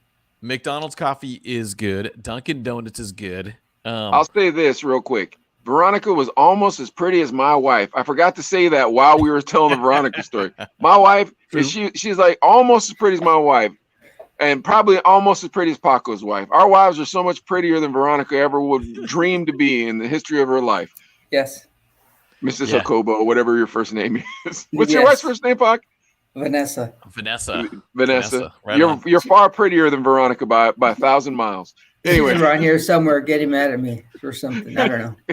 Yeah, but I gotta throw a correction in there. It's not that I don't like Starbucks because it's good coffee. I just think it's a lot of money for a cup of coffee, and you always gotta wait. It's worth it. Yeah. Yeah. I don't know, dude. I get it when I'm at Target because there's no line. Maybe when I get my tax return, I'll hit up Starbucks. But that's one of the rare times. But all right, come on. What are we gonna do for this nice young lady? If She wants Starbucks, she wants her Gucci purses. Gucci purse like 2 G's, bro. I think it might be more than 2 G's. I remember, I don't know. dude. I remember this. Bryant, my homeboy Bryant, he was stationed in Korea. He went to the bootleg stores in Korea, and they have the best bootleg stores in Korea. They have the best ones, right? They even gave him a certification. He took it home to his wife. She looked at it and she was like, "I don't think this is a real Gucci purse." And I think he paid like $600 for the bootleg, dude. So I don't know how much a Gucci purse costs. Like a real, I think it's 2 G's for a real. How would you know? I mean, she knew, bro. I think Bryant might have ratted himself out, but I think she knew. Slipped. She knew, man. I'm telling you. Oh boy. Yeah, because I think for the Starbucks thing, yeah, I mean, the dude, okay, don't expect it all the time, lady, but every once in a while, okay, dude, you're gonna have to don't be mean to this. This nice lady sent us a video. Yeah, but and then the Gucci purse, I got a homie named Malix that will get you the hookup on a Gucci purse. So A real one. Yes, yeah, throw the air quotes up because but it'll look pretty good. I mean, the homie R-Dub bought a Rolex from him. So, Malik sells quality stuff. So you should look up my man Malix. Are you calling out Dub, dude? No, I'm just saying that he bought a watch.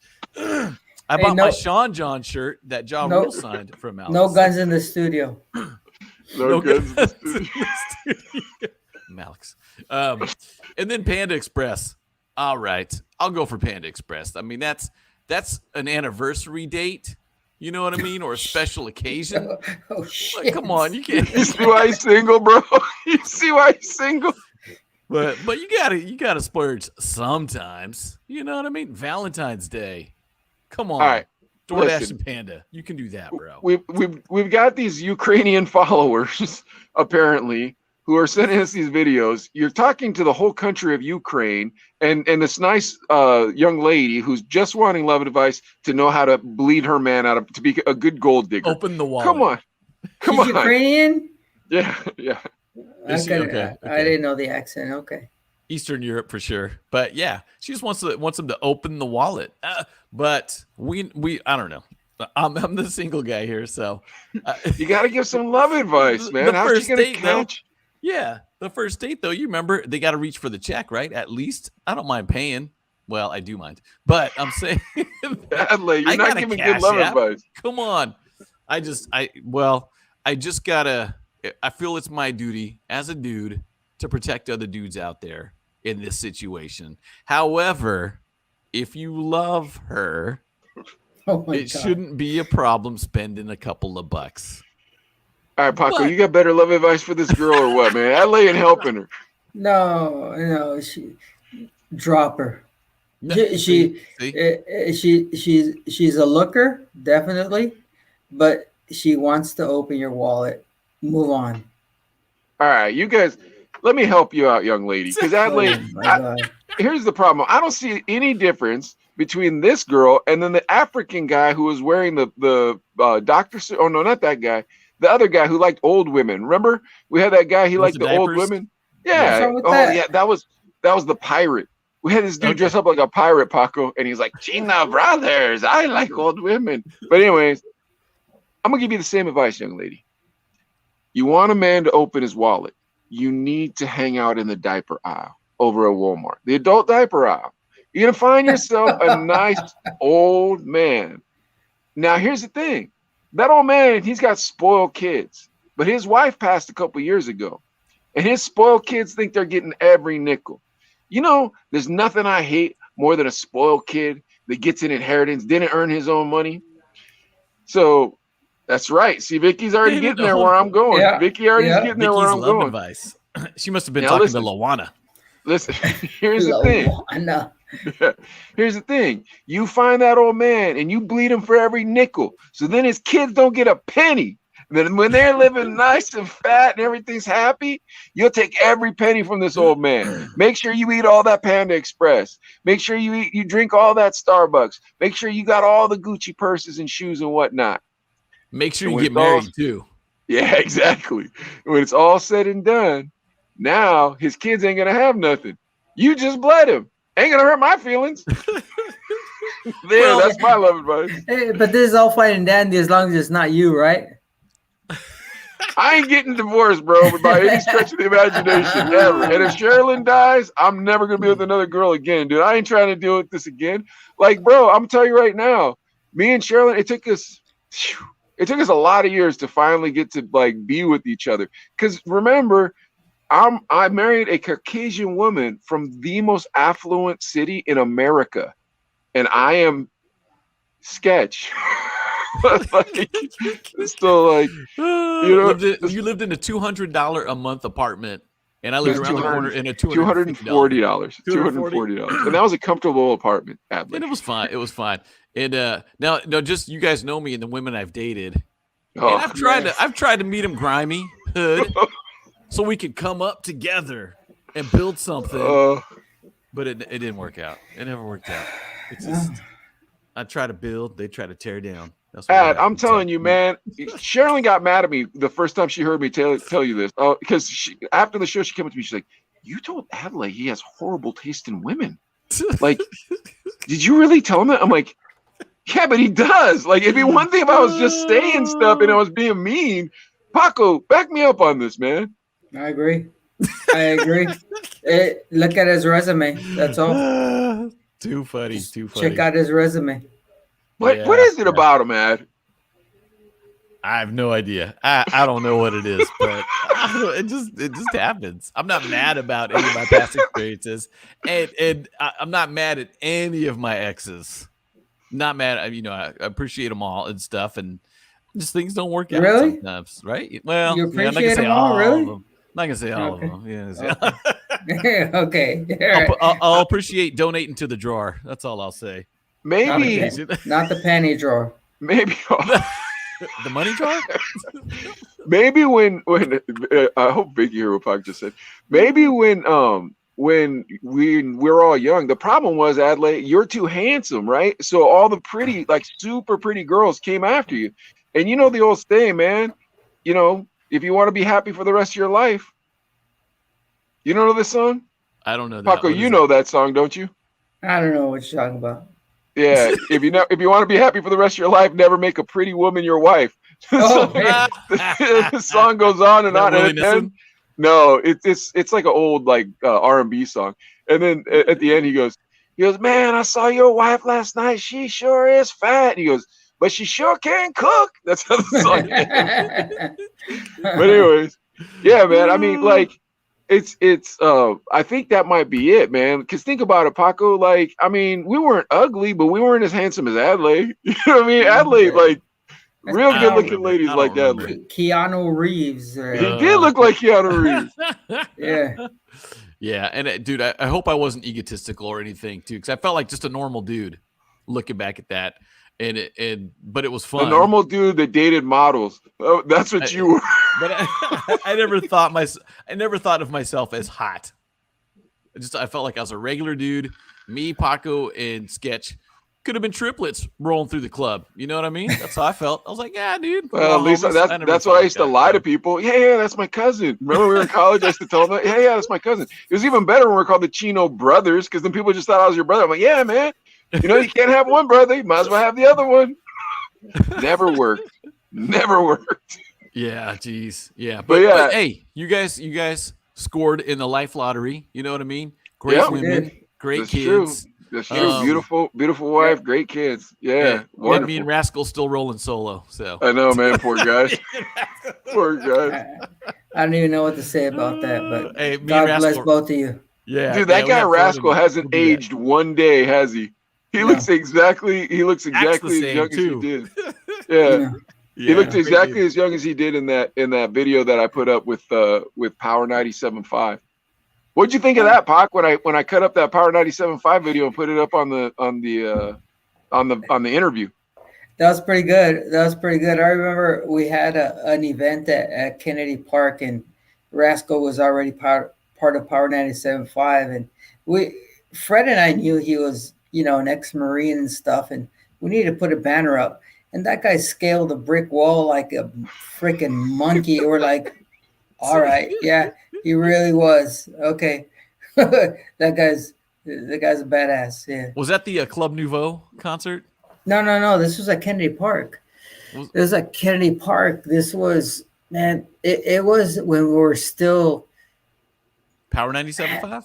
We were partnering in 75 La Nueva Onda still. Oh, So we had Spanish groups and we had English groups, and Okay. it was an excellent event. But yeah, that was funny. Yeah, That's oh man. dude, I so think Lady D was singing the backgrounds on that. But, well, Lady I don't know if you D. remember that. Smoking a cigarette on the stage, singing backgrounds. That was funny. so Good here, times, so man. Good times. our dream podcast obviously is Morning House Party, and then our second dream podcast would be the Mexicans, like because just like what they went on to do, man, like phenomenal, phenomenal. But Yeah. here's the part. Here's the part that I didn't ask a second follow up question on was when Rascal we were interviewing him and he goes, "You guys know I was in prison, right?" And we're like, "Oh no, we didn't." He goes, "Yeah, just got out about a year ago," and he just tells the story, doesn't give any context to it. I'm like, Oh, geez. Like- dig a little deeper on that. well, yeah, because I'm Jeez. going back and editing it, and I'm like, yeah, he Oh, did really? say that. Yeah, I'm like, Yeah. he did say that because I do the edits. I'm like, what? I'm like, I don't think I'm gonna put that on Facebook or Clapper or any of those things. So, but yeah, man, I mean, like, dude, I'm telling you, it's been, dude, this journey has been so surreal. And dude, I'll say this: the fact that you guys have watched us, like that's crazy. Like, it's insane. I got caught Yeah. twice saying stuff on this podcast that I thought nobody was listening to. The first one was the F Paco statement, and the second one was me making fun of MC Khan, like Rascal, because Rascal was like Adlai asked me about Rascal's rap group. I'm like, man, that rap group sucked, blah blah blah. I was like, Paco gave me their single Knights of the Round Table. It was awful, blah blah blah blah. And then Brown Rascal hits table. me. Yeah, I found out later it was the Brown Table, but then Rascal hits me up on Facebook. It's like, hey, I sent Adlai a track so you can talk your ass. And I was like, oh, you listen to this show. I didn't know anybody listened to this show. Yeah. yeah. His face was right on the CD. Yeah, Yeah, Con. yeah. Still collecting Yeah. dust at Yoli's. He was conning Yeah. that record company out of the money. That's why he was MC Con, dude. He was conning them like Danny, bro. Yeah, I can rap. Dude, and then having Daniel Ernie on, dude. When we had Ernie on, he talked about you, bro. And he's now you tell us. He said that you guys met at a baseball game. How did that happen? We met at a softball game. Remember, I The love Hot to play Boys. The Hot Boys. I love to play Yeah. softball, and I was sitting there watching the game, and his dad was sitting there, and I sat next to his dad, and he's like, "You're Paco from 198.3." Yeah, he's like, my son's a DJ. Who? I'm like, Ernie Durazo. He plays for the U of A Wildcats. Really? Let's get him on the air. I want to talk to him, and that's how it started. Dude, love his dad. Love Yeah. Oh, his his dad. dad is amazing. Yeah, Mr. Durazo was amazing.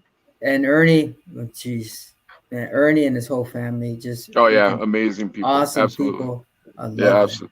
absolutely. Awesome. Mr. Durazo, I told a story on the air how Mr. Durazo had me and Adlai over for Thanksgiving, Yeah, and he always treated us like he just Family. was so nice to us. Yeah, man, treat us like family. He was so nice to us, and like the weight of the world was on his shoulders, and you would have never known.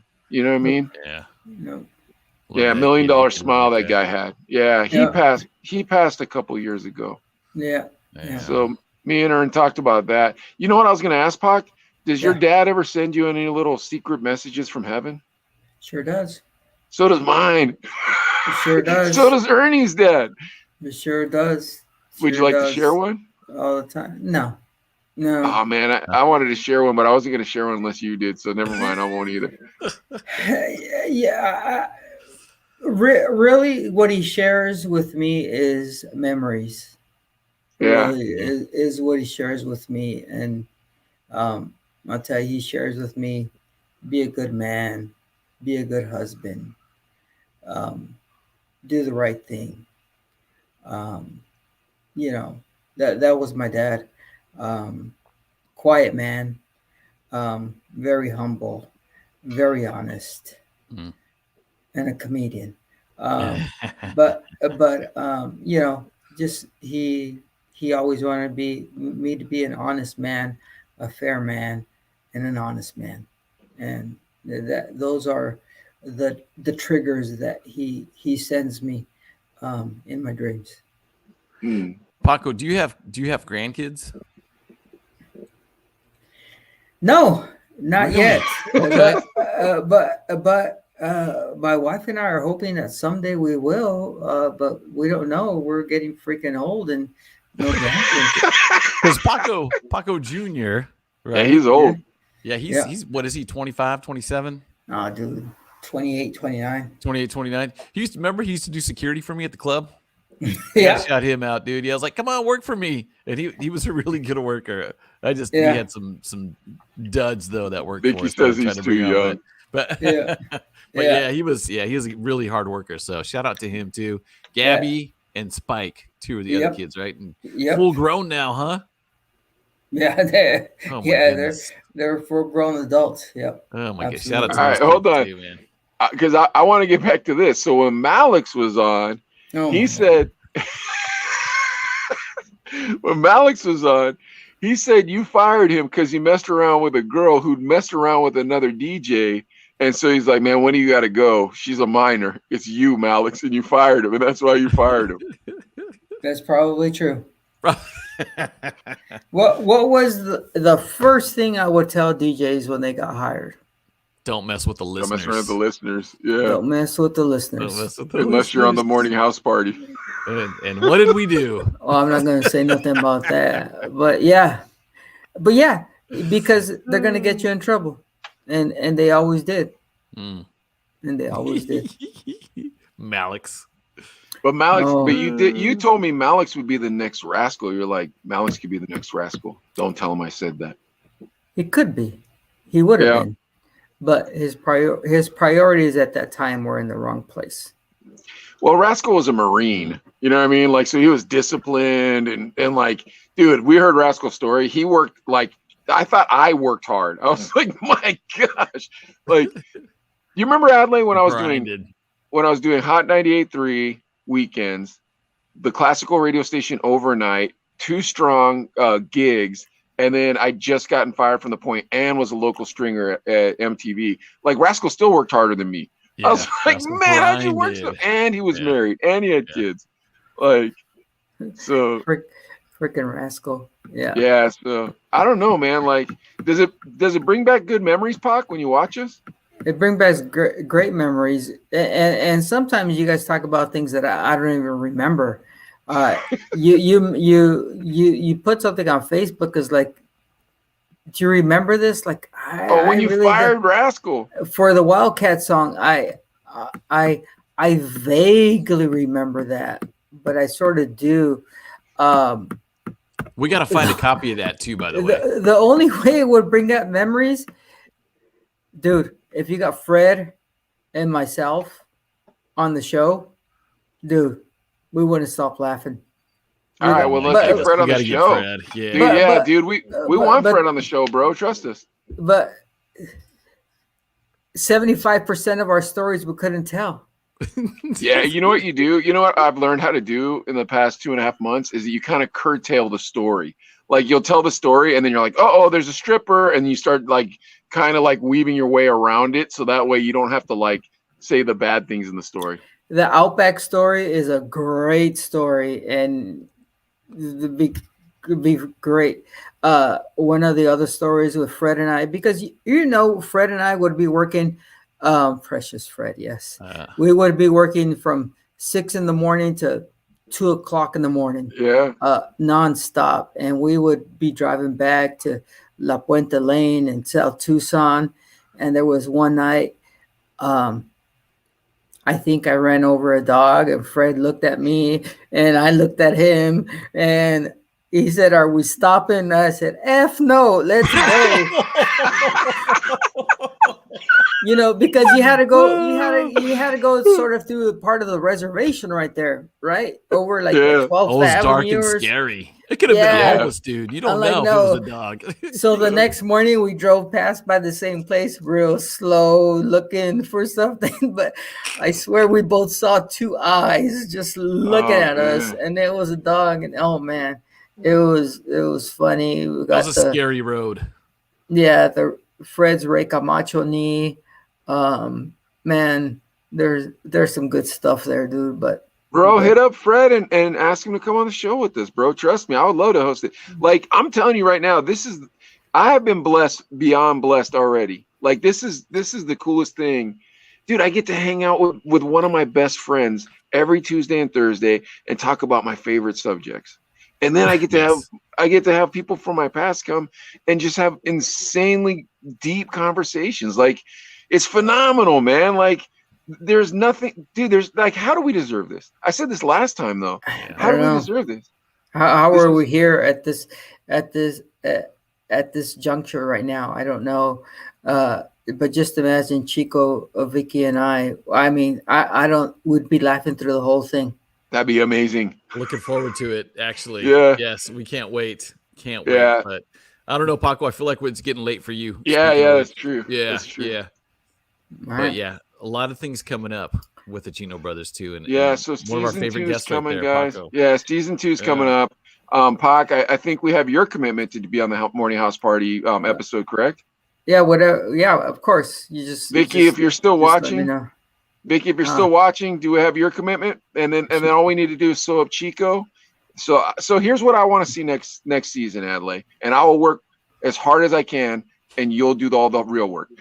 I like to see the morning house party. I like to see the Mexicans, and I like to see Pac and Fred. Like that. Yeah. Those three bookings would Three be great like, shows right dude, it'll be there. like Oh my fireworks, bro. gosh. Plus, we'll have the Yes. new studios, and not to mention, we should have at least 1,000 followers on Facebook by then. Easily. Well, Because here's easily. why: the if you follow us Xbox. on Facebook's right and Facebook or YouTube right now, you'll be entered automatically to win Buy it, an yes. Xbox. Yes. All right, guys. So in Oh, 2 yeah. weeks, you'll see all this. You'll see our new studios. Paco, man, thank you so much You're for welcome. wrapping up season 1 with us. Thank you Thank so you, much Paco. for giving us credibility. Adley, man, thank you so much for doing this with me, bro. Thank you. Like, Thank you, Mike. yeah, like, I don't know. You got anything to wrap up season 1, bro? Go ahead. It's been an amazing journey. It's gone even from the first episode on an iPad, no mics, no lighting, a patched up wall in the background. I mean, dude, it's gone. And Mike's got the ability to push me, which sometimes even I'm like, dude, but he has the ability to inspire and push and make us better and made this thing. I mean, pretty much all the credit goes to Mike for this whole thing, really. Because No way. yeah, Mike, No way, dude. Don't do that, because I promise you this, and Paco can attest. People like you better than they like me, and they will absolutely respond if you put out the call and ask them to come on. we're getting them on. Oh Like, yeah, I've already talked to gotten a couple messages from Chico, so it's coming. It's coming. He's like posted on the a thing couple is things we've dude, done. is that Yeah. like you've been a phenomenal booker. I don't want to just sit here and wank each other's wieners for 10 minutes. Why not? Oh Hey, wait. get Chico, and I'll drive down to LA, and we'll do it together. Holy cow. Whoa. that'd be Chico's in sweet. LA right now? Yeah, he lives in LA. I'm pretty sure. Yeah, He does? Holy cow. yeah. Oh shoot. I didn't know that. I thought he's still back in Houston or something. No, All right. I think I'm pretty sure he's in LA. Yeah, Pac, we'll get him. You've been watching your two saplings put together this little podcast. I hope you're proud of us, man. Like I am. all right. Is there anything that you saw this season that was like, this is fun, this is amazing? I think it's all amazing because it brings back great memories, and to us, but to your new podcast listeners and everything, it brings back the old school radio that nobody really knows about. Right now, I truly believe, these corporate radio stations try to make, these voiceovers sound local, but they're not. It's No. not. You can't No. you can't fake it. They're not there. But this takes them back to how it used to be and how it was local. There's only one thing that's better than syndicated radio, and that's local radio. Yeah. It ain't no doubt about it. Unless you have a freaking Howard Stern or something like that. I don't even know who else you can really put in there. But at this stage, everybody in that category are on podcasts, so you're just gonna watch them on the internet. You know what I mean? Exactly. But it brings them back to what they don't know, and it tells them how it used to be, and these old school stories that we wish when you guys get off Facebook and get a like on a podcast on Spotify and stuff, we can go all out and just freaking talk about drop F-bombs and tell you exactly the things that really happened. That's on the Patreon. That's on the Patreon.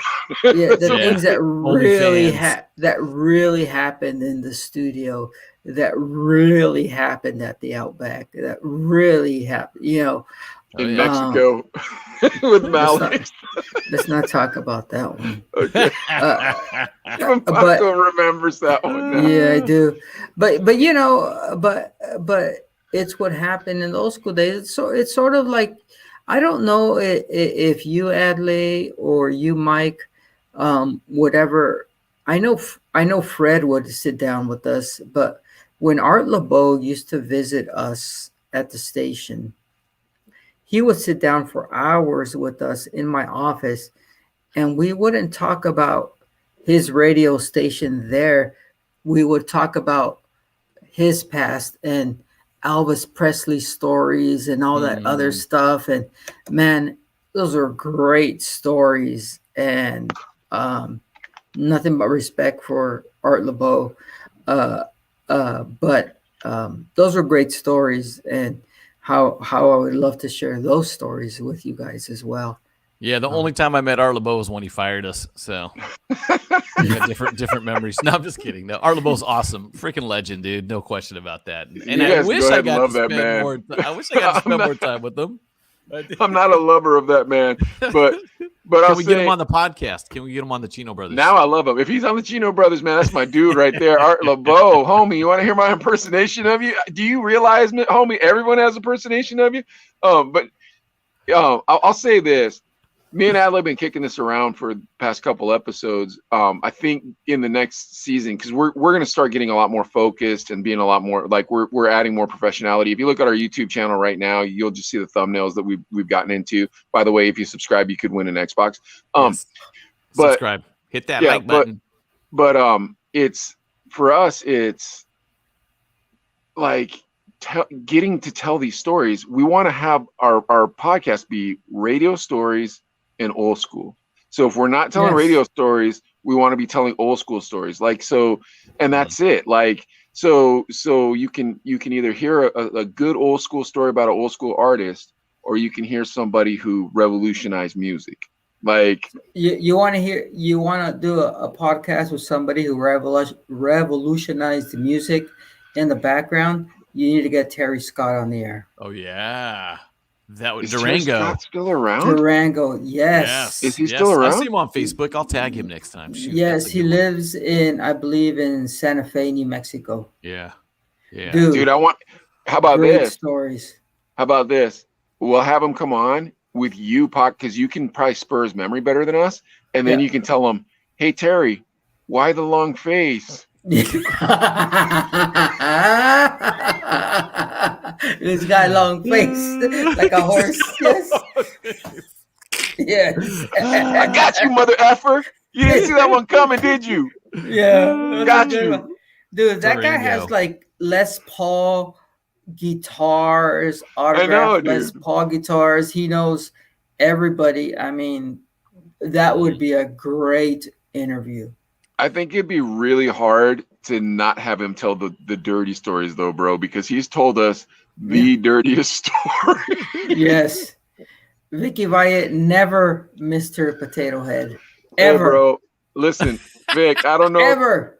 I don't know if you saw the last time Paco was on, but Potato Head got me and Adley talking again.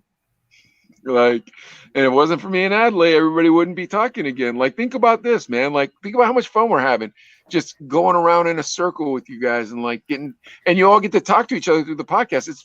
Dude, this is, I feel like I'm in the Matrix or something. I don't know. I know.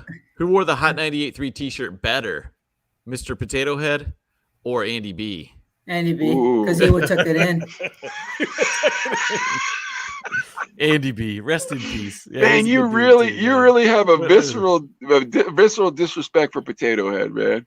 I would hate it when he would come, when we would be doing our morning show, and he would stick his head in the window and put his thumbs up, be like, F you, dude. And I'd be pissed the rest of the morning. I know, man.